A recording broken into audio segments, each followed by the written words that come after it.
People always say Alaska's wilderness is untouched, pure, but I'll tell you, it's not untouched, it's avoided. And now I know why. For 20 years, I made my living flying supplies to research stations, logging camps, and villages so remote they don't even show up on most maps. I've flown through blizzards, dodged mountain peaks cloaked in fog, and landed on runways made of ice that felt like they'd crumble under the plane's weight. In all that time, I never bought into the campfire stories about lights in the sky or entire villages vanishing into thin air. That kind of talk was for tourists and drunks, not a guy who depended on a well-maintained plane and a sharp mind to stay alive. But that was before the flight. I still think about it every day. It was late February, cold enough that even the diesel in the engine had trouble staying liquid. I was running a routine drop to a tiny research station called Alpha Ridge, perched on the edge of an uncharted valley deep in the Brooks Range. The scientists there were studying permafrost melt and methane pockets, important work, though I couldn't tell you much more about it. My job was simple: bring them food, fuel, and mail, and get back to Fairbanks before nightfall. The morning started uneventfully. The plane was loaded, the weather was clear, and I was just happy to have a calm flight ahead. But as I crossed the first ridge into the deeper mountains, something caught my eye. At first, I thought it was an aurora, a faint greenish glow off to the north. Not unusual for this time of year, but this wasn't the slow-moving shimmer I was used to. It pulsed, rhythmic and deliberate, almost like it was signaling. I checked my instruments. That's when I noticed the compass. It was spinning. I've flown through magnetic anomalies before, places where the Earth's natural magnetism messes with your instruments. Usually you adjust, get through the interference, and everything stabilizes, but this wasn't like that. Every gauge on the dash flickered like it was alive, like something was reaching through the controls, playing with the plane. I tapped the altimeter. It dropped sharply, then bounced back, completely unreliable. My stomach tightened. I reached for the radio to call Fairbanks, but all I got was static, and under the static, a sound I can only describe as a hum. Low, steady, and somehow alive. By this point, I was about 10 minutes from Alpha Ridge, but the glow in the sky had grown brighter, closer. It didn't seem to be in the sky anymore, it was on the ground, spilling over the ridges and valleys below like liquid light. I didn't know what to make of it. The glow wasn't natural, wasn't northern lights or sunlight on the snow. It was too steady, too cold. I banked the plane to get a better look, and that's when the engine sputtered. At 7,000 feet with nowhere to land, there's no sound more terrifying than an engine cutting out. My heart slammed into my ribs as I fought to stabilize the plane, coaxing the throttle and praying it would hold just a little longer. Then the hum got louder. It was in my ears, in my head, like it was vibrating through my skull. The glow surged, impossibly bright, and for a moment, it felt like the plane wasn't falling anymore. It felt like it was floating. When the engine roared back to life, I didn't question it. I leveled out, caught my breath, and scanned the horizon for Alpha Ridge. That's when I saw the valley. The maps didn't show it. Nothing in my years of flying over this region had ever suggested it existed. It was vast, carved deep into the mountains like a wound in the earth. The glow came from there, rolling up the valley walls and spilling into the sky. It was hard to judge how far down it went. The shadows seemed to swallow the light as fast as it rose, but the strangest thing was the snow, or what I thought was snow. It wasn't white. It shimmered with the same greenish hue as the glow, as if the entire valley had been dusted with some kind of radioactive frost. My gut told me to turn back, but I couldn't. There was something in that valley. I could see it now. Shapes, structures buried in the snow. They didn't look like buildings, not man-made ones anyway. They were too smooth, too organic, like they'd grown out of the ground rather than being built. I circled lower, trying to make sense of it, and that's when I noticed the movement. At first, I thought it was shadows, tricks of the light as the plane banked, but then I saw them clearly. Figures, humanoid but not human, moving across the valley floor with an unnatural speed, their limbs jerking in ways that didn't make sense. They seemed to glow faintly, the same eerie green as the snow. My stomach twisted as one of them stopped and turned its head, if you could call it a head, up toward the plane. Its eyes, or what I assumed were eyes, locked onto me. Even from the sky, I felt it. It was like being seen by something ancient, something that had no business existing in this world. The hum grew louder again, and the controls started to vibrate in my hands. My heart raced as I fought to climb, to put distance between me and whatever was down there, but it was like the plane was fighting me, like it wanted to pull me back. The glow pulsed brighter, and for a moment, everything outside the cockpit disappeared into a blinding green. When it faded, I was alone. The valley was gone. The glow was gone. And I was miles off course. The engine sputtering like it was about to quit again. I should have been dead. By all accounts, the plane should have gone down, but somehow I limped it back to Fairbanks, landing with barely enough fuel to taxi to the hangar. I didn't tell anyone what I'd seen. Who would believe me? I told myself it was just a freak magnetic anomaly, a bad day in the air, but that night, I couldn't sleep. Every time I closed my eyes, I saw the valley, the figures, and those eyes staring back at me. I didn't know it then, but I was flying straight into something I should never have seen. When I woke up the next morning, my hands were still trembling. The valley, the glowing snow, the figures, they replayed over and over in my mind like a bad dream that refuses to fade. I spent hours sitting at the kitchen table, staring at the coffee growing cold in front of me, trying to convince myself it hadn't been real. I told myself I was overworked, overtired, that it was just the strain of flying in hostile conditions. Pilots see strange things sometimes. It doesn't mean anything. But no matter how hard I tried to shake it off, I couldn't stop hearing that hum. Low, steady, alive. It followed me through the day, just faint enough to doubt if it was really there. By nightfall, I couldn't take it anymore. I grabbed a map and started marking coordinates, tracing my flight path from memory. I didn't want to go back. I swore I wouldn't, but part of me knew I had to. I needed to know if the valley was real, or if I was losing my mind. The next week was hell. The hum came and went, faint and fleeting, but always enough to unsettle me. I started jumping at every sound, turning on the radio just to drown out the silence. When I finally got the call for another supply run to Alpha Ridge, I almost didn't answer. But curiosity, or maybe something darker, pushed me to take it. I told myself it was just another flight, that I'd avoid the valley and stick to my route. But deep down, I knew the truth. I wasn't going back for the researchers, I was going back for the valley. The weather was worse this time.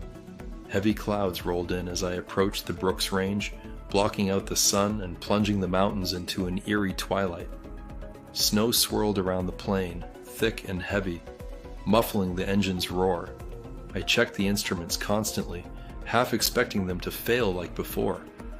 For a while, everything held steady, but as I passed over the first ridge, the compass began to spin again. My stomach dropped.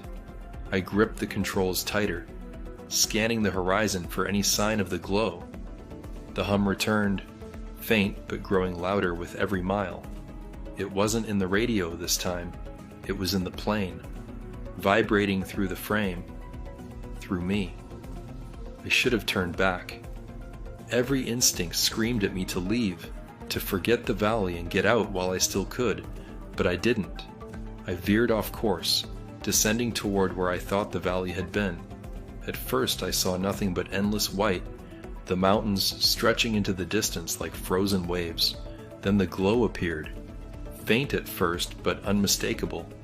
It pulsed in the distance, spilling over the ridges like a living thing. My mouth went dry. I dropped lower, squinting through the snow, and there it was. The valley. It was just as I remembered. Vast, deep, and wrong. The glowing snow stretched out below me, untouched and shimmering like radioactive frost. The shapes were still there too, half buried in the ground, their smooth organic curves impossible to mistake for anything man-made. I circled lower, the plane trembling as the hum grew louder. The structures seemed to pulse in time with it, as if the valley itself was alive. Tracks crisscrossed the snow, leading in every direction, too numerous and too random to make sense. I scanned the ground for movement, half hoping I wouldn't see anything, but they were there. The figures. They moved like shadows, darting across the snow with an unnatural speed, their shapes blurred and indistinct. My chest tightened as I watched them. They weren't just avoiding me this time, they were circling, their movements deliberate, almost coordinated. I tried to pull the plane higher, but the controls resisted, trembling in my hands like they were being pulled by an unseen force. Then I saw it. A mound larger than the others, rising out of the snow like the peak of an iceberg. It pulsed with a brighter glow, its surface smooth and seamless, almost metallic. Something about it drew me in, even as every nerve in my body screamed to get away. I banked lower, against my better judgment, trying to get a closer look. That's when the engine sputtered. The plane lurched, dropping like a stone. I fought the controls, my heart pounding in my chest as the ground rushed toward me. The hum was deafening now, vibrating through my skull, making it hard to think. Just as I braced for impact, the engine roared back to life. I pulled up sharply, the plane shuddering as I leveled out just above the snow. My breath came in ragged gasps as I steadied the controls, my hands slick with sweat despite the cold. But something was wrong. The hum hadn't faded. It was still there, louder than ever, pressing down on me like a weight. I looked out the window and froze. The figures were closer now, their shapes clearer in the glow. They were humanoid, but wrong. Their limbs were too long, their movements too jerky, like puppets on invisible strings. Their eyes, or what I thought were eyes, glowed faintly, locking onto me with an intensity that made my skin crawl. One of them raised a hand, its fingers impossibly thin and too many to count. The hum surged, and for a moment everything went white. When my vision cleared, I was on the ground. The plane was intact, the engine idling softly like nothing had happened. I blinked, disoriented, my head pounding as I tried to make sense of my surroundings. The glow was fainter now, the snow swirling around me in an unnatural stillness. The valley was quiet, too quiet, like the air itself was holding its breath. I reached for the radio, but it was dead, the static replaced by a faint crackling sound that set my teeth on edge. I stepped out of the plane, my boots crunching on the snow. The air was sharp and bitterly cold, but the glow seemed to radiate a strange warmth, prickling my skin like static electricity. The mound loomed ahead, larger than it had seemed from the air. Its surface shimmered faintly, the light shifting and swirling like liquid metal. Tracks led toward it, deep and deliberate, as if something or someone had been drawn to it just like I was. I took a step forward, then another, my breath fogging in the icy air. Every instinct told me to stop, to turn back, but I couldn't. It was like something was pulling me closer, an invisible thread winding tighter with every step. The hum was softer now, almost soothing, like a lullaby just at the edge of hearing. I reached the base of the mound, my heart pounding as I reached out a hand. The surface was warm, impossibly warm, and smooth as glass. My fingers tingled as I touched it, the static crackling louder in my ears. Then the ground shifted. It was subtle at first, a faint tremor beneath my boots. Then it grew stronger, a deep rhythmic pulse that seemed to resonate through the valley. The glow surged, brighter and more erratic, casting strange shadows across the snow. I stumbled back, my chest tight with a rising panic as the mound began to change. Its surface rippled, shifting and flowing like a living thing. The hum grew louder again, no longer soothing but sharp and piercing, like a scream trapped in my head. I turned to run, but the figures were there. They surrounded me, their movements impossibly fast and silent. My pulse thundered in my ears as they closed in, their glowing eyes locking onto mine. The last thing I saw was a blinding light, brighter than anything I'd ever seen, swallowing the valley in an instant. I woke up face down in the snow. My head throbbed with a dull, rhythmic ache. That felt like it was pulsing in time with the hum still echoing faintly in the back of my mind. For a few disoriented seconds, I thought I was back in the cockpit, mid-flight. Then the cold seeped through my jacket, jolting me fully awake. I rolled over and blinked up at a gray, overcast sky. The plane was gone. The valley was silent except for the faint hiss of the wind, carrying with it an unnatural stillness that made the hair on my neck stand up. I sat up slowly, my hands trembling as I brushed off the snow clinging to my clothes. My breath came in short, shallow gasps, clouding in the freezing air. The last thing I remembered was the figures, the blinding light, and the impossible sensation of the ground shifting beneath my feet. Now I was alone, miles from anywhere, with no sign of my plane or the figures that had surrounded me, but the mound was still there, its surface pulsing faintly with the same sickly green glow. I didn't know whether to be relieved or terrified. My first thought was to find the plane, to get back in the air and as far away from this place as possible, but the more I looked around, the more it became clear I wasn't going anywhere. The snow stretched out in every direction, unbroken by tracks or landmarks. The valley itself seemed different, as if it had shifted somehow, the ridges steeper and the shadows deeper than they had been before. My stomach churned as I realized I couldn't even tell which direction I'd come from. The hum was back too, faint but persistent, like a whisper just on the edge of hearing. I forced myself to my feet, my legs shaky but steady enough to move. The mound loomed ahead, larger now that I was on the ground. It seemed to pulse with an almost hypnotic rhythm, drawing me closer despite every instinct screaming at me to turn away. I needed answers. Maybe there was something, anything near it that could explain what was happening. Against my better judgment, I started walking toward it, each step crunching softly in the snow. As I approached, the air grew heavier, charged with an electric tension that made my skin crawl. The surface of the mound shimmered faintly, the patterns swirling and shifting like liquid metal. I hesitated, glancing over my shoulder, half expecting the figures to reappear, but the valley was empty, silent, except for the wind and that ever-present hum. I reached out cautiously, my fingers tingling as they brushed against the mound's surface. It was warm, impossibly warm, and the patterns shifted beneath my touch, almost as if they were alive. Then I saw it, a small object half buried in the snow near the base of the mound.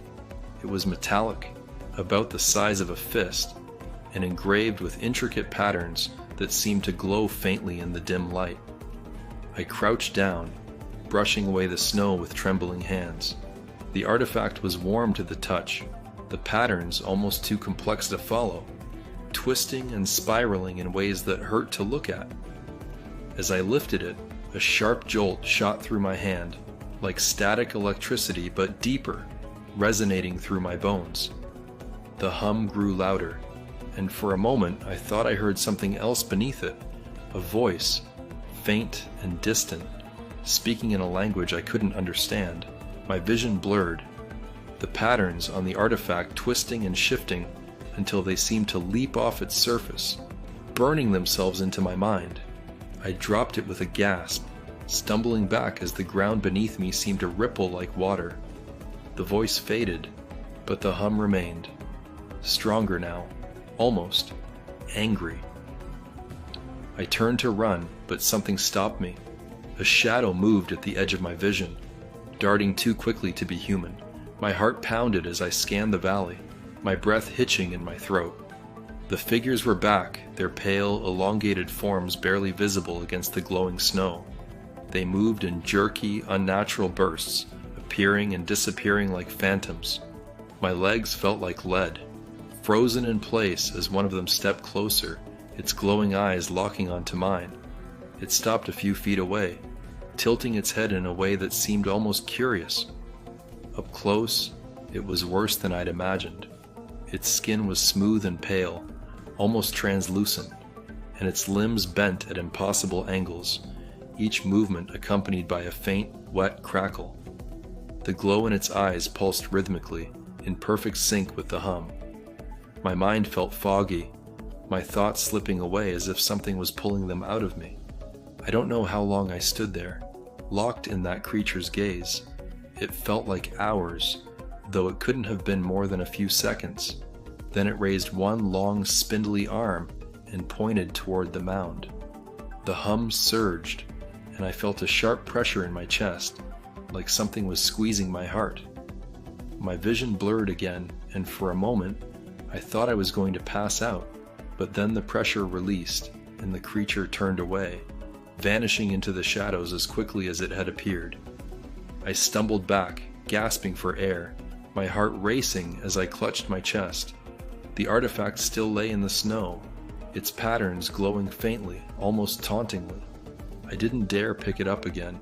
Instead, I turned and ran, my boots slipping in the snow as I scrambled toward the ridge. The valley seemed to close in around me, the ridges looming higher, the shadows stretching longer. The hum followed me, growing fainter but never disappearing completely. When I finally reached the ridge, I collapsed to my knees, my lungs burning as I struggled to catch my breath. The valley stretched out below, glowing faintly in the dim light. The mound pulsed steadily, the figures darting between the shadows like ghosts. My mind raced with questions, none of which I could answer. What were they? What did they want? And why hadn't they stopped me from leaving? As I sat there trying to make sense of it all, a new sound broke through the hum. It was faint at first, barely audible over the wind, but it grew steadily louder. A low, mechanical whine, like the engine of a plane. My heart leapt as I scanned the horizon, searching for any sign of movement. Then I saw it. A small black dot against the gray sky, growing larger with each passing second. Relief washed over me, followed quickly by a sinking dread. The plane was heading straight for the valley. I scrambled to my feet, waving my arms and shouting, but my voice was swallowed by the wind. The plane descended, its engine roaring as it passed over the ridge. I watched helplessly as it disappeared into the valley, the glow intensifying as it approached the mound. Then, just as suddenly, the engine sputtered and cut out, the plane vanishing into the swirling snow. I stood there frozen as the hum surged again, louder and more menacing than before. The valley pulsed with an unnatural light, the shadows moving faster. Now, their shapes twisting and contorting in ways that made my stomach turn. Whatever was down there, it wasn't done, and I had a feeling it was only just beginning. The plane's disappearance into the valley left me frozen in place, my mind racing with dread. I wanted to scream, to warn whoever was inside, but it was too late. The glow from the mound intensified, lighting up the swirling snow in strange, jagged patterns that seemed alive. The hum, that terrible, relentless hum, surged in waves, pressing against my skull and rattling my thoughts. I gritted my teeth, trying to shake the feeling that something immense and incomprehensible was unfolding below me, something I had no power to stop. I didn't have a choice anymore. I couldn't leave them down there. Every instinct I had told me to turn back, to climb over the ridge and never look back. But the thought of someone else facing whatever was in that valley alone was worse. Swallowing my fear, I slid down the ridge. the snow giving way beneath my boots, carrying me closer to the ominous light. The valley felt different this time, heavier, as if the air itself had weight. Each breath was a struggle, every step an effort. As I approached the mound, the light grew blinding, forcing me to shield my eyes. The shadows were alive now, darting and twisting in impossible ways. The figures moved between them, faster than before, their shapes flickering as if they were caught between this world and another. My heart pounded as I stumbled forward, calling out desperately. The wind carried my voice away, leaving nothing but the rising hum in its place. Then I saw it, the wreckage of the plane. It was scattered across the snow, the fuselage torn open like a tin can, its metal edges warped and twisted. Steam rose from the wreckage, mingling with the glowing snow in an eerie haze. There was no sign of the pilot or any passengers, just the faint footprints leading toward the mound. My stomach churned as I followed them, each step feeling heavier, the hum growing louder with every inch I drew closer. Then I saw them. The figures, dozens of them, surrounding the mound in a wide circle. They moved in unison, their limbs jerking in strange, unnatural rhythms that made my skin crawl. It wasn't random, it was deliberate, like some kind of ritual. Their glowing eyes flickered in the light, locking onto the mound as the patterns on its surface shifted and swirled. I crouched behind a piece of the wreckage, my breath shallow and rapid, trying to make sense of what I was seeing. The hum became a roar, deep and resonant, vibrating through the ground and into my bones. The mound pulsed with light, the patterns on its surface growing faster, more erratic. The figures froze, their heads snapping toward me in perfect unison. My heart stopped. For a moment, everything was silent. Then the light exploded. It wasn't just bright, it was alive. It engulfed everything, swallowing the valley in a wave of searing green that burned behind my eyes even when I closed them. The roar turned into a piercing scream, not sound, but something deeper, resonating through my mind, fracturing my thoughts. I collapsed, clutching my head as the world around me unraveled. I felt myself being pulled, stretched in every direction at once. My body wasn't my own anymore. It was a vessel, hollow and weightless, caught in the current of something vast and incomprehensible. Images flashed before me, fleeting and fragmented. Stars, endless and cold, shapes twisting in the darkness, the mound opening like a flower to reveal an abyss that went on forever. Then I saw them. The figures weren't just watching, they were waiting. For me. For all of us. When I woke up, the valley was gone. I was lying on the tundra, miles from where I'd been, the wreckage, the mound, and the figures nowhere in sight. The sky was clear, the wind still, and the hum, finally, was silent. I sat up slowly, my head pounding, my body aching in ways I couldn't explain. The metallic taste in my mouth was overwhelming, and my hands were trembling so badly I could barely hold them steady. It took me a moment to notice the marks, faint, almost invisible, like scars but too precise, too deliberate. They ran up my arms in spiraling patterns, intricate and alien, burning faintly beneath the surface of my skin. My heart raced as I traced them with my fingers, the sensation sending a jolt of electricity through my nerves. I didn't know what they were, but I knew they weren't mine. My mind was a mess, fragments of memories slipping through my grasp every time I tried to piece them together. I remembered the light, the figures, the sensation of being pulled apart and put back together wrong. I remembered the mound, its patterns burning into my mind, filling my head with knowledge I couldn't understand. And beneath it all, I remembered the voice, distant and faint, but unmistakable. It hadn't spoken to me. It had spoken through me. I stumbled to my feet, my legs unsteady as I tried to make sense of my surroundings. The landscape was unfamiliar. Endless snow stretching out in every direction with no sign of the valley or the wreckage. The only thing that remained was the hum, faint and distant, like an echo that refused to fade. It was inside me now, a part of me, resonating through my body like a second heartbeat. I don't know how long I wandered. Hours, maybe days. Time didn't seem to matter anymore. The world felt wrong, like I was seeing it through a filter.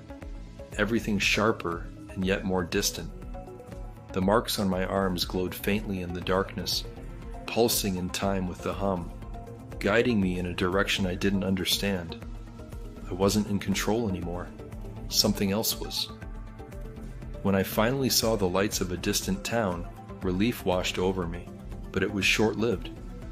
The people there looked at me like I was a ghost, their eyes wide with a fear I couldn't comprehend. I didn't have the strength to explain. I couldn't. What would I even say? That I'd been to a place that didn't exist, seen things that couldn't be real, and come back changed in ways I couldn't explain? The doctors didn't have answers either. They ran tests, took blood samples, scanned my brain, but everything came back normal. Except I wasn't normal. I could feel it deep inside me, like a fire that wouldn't go out. The marks on my arms faded, but I knew they were still there, hidden beneath the surface, waiting. And the hum, it never stopped. I've tried to go back, to find the valley, the mound, the wreckage, but it's gone. The coordinates don't match up anymore, the terrain unrecognizable. The only proof I have is what's inside me, the marks and the hum and the memories that don't feel like mine. Whatever happened in that valley, it wasn't just an encounter, it was a message. And I can't shake the feeling that I was the wrong person to receive it. It's been 3 years since that flight, 3 years since I stumbled out of the snow and into a world I barely recognize anymore. I haven't flown a plane since. I couldn't even if I wanted to.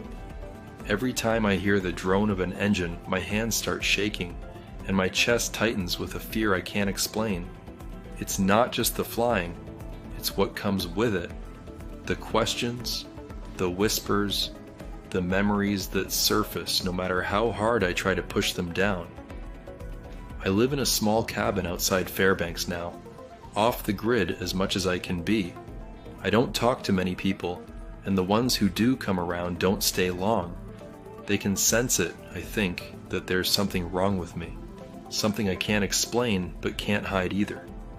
I've spent the last 3 years trying to piece together what happened in that valley, but every answer I find just leads to more questions. I've gone over maps, talked to other pilots, even hiked through the mountains trying to find the valley again. It's not there. Not on any chart, not on any satellite image, not in the real world, but I know it exists. I saw it, I stood in it, and I came back carrying something I didn't leave with. The marks on my arms are gone now, at least on the surface, but I still feel them beneath my skin, faint and pulsing like a second heartbeat. Sometimes, in the dead of night, I can feel them heating up, and I know the hum is about to start again. The hum. It's the only thing that stayed constant, a reminder that what happened wasn't a dream or a hallucination. It's quieter now, less like a roar and more like a whisper, but it's always there, a faint vibration in the back of my mind. I've learned to live with it, though I wouldn't call it living.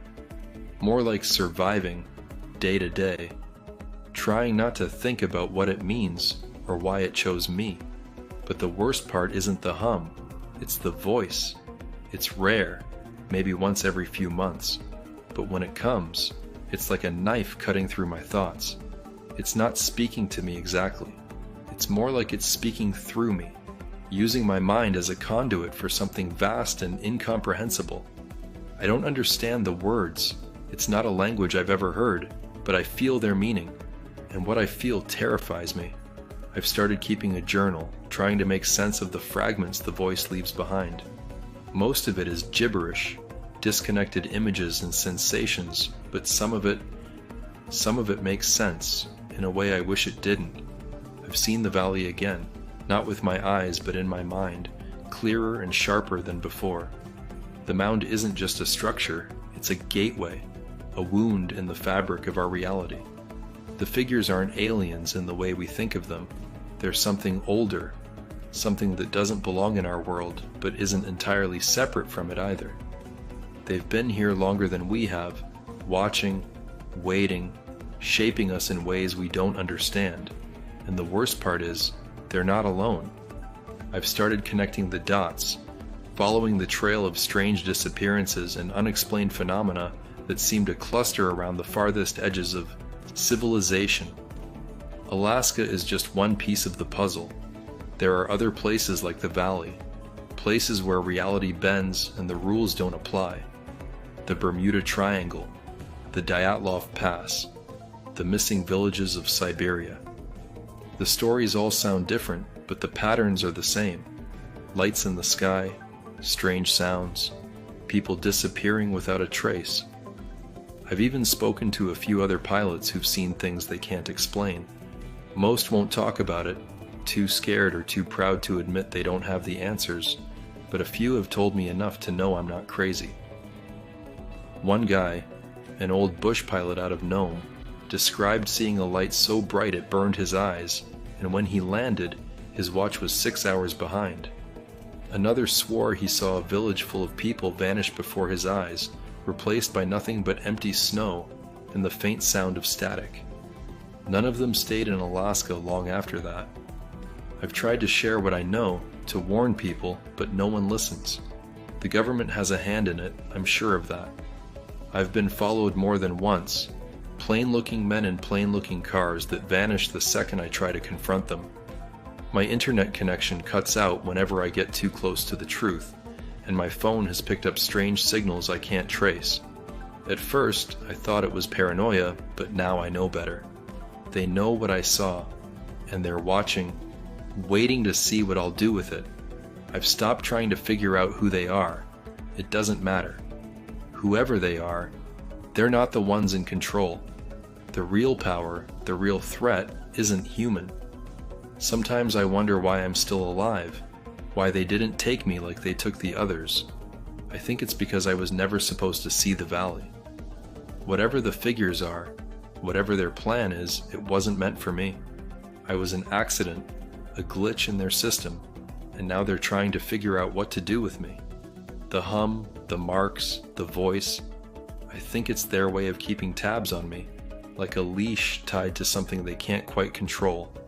And maybe that's why I haven't given up yet. If I'm still here, it means I still have a choice, a chance to understand what they are and what they want before it's too late. But the more I learn, the more I realize how small and helpless we are in the face of whatever this is. They're not visitors. They're not invaders.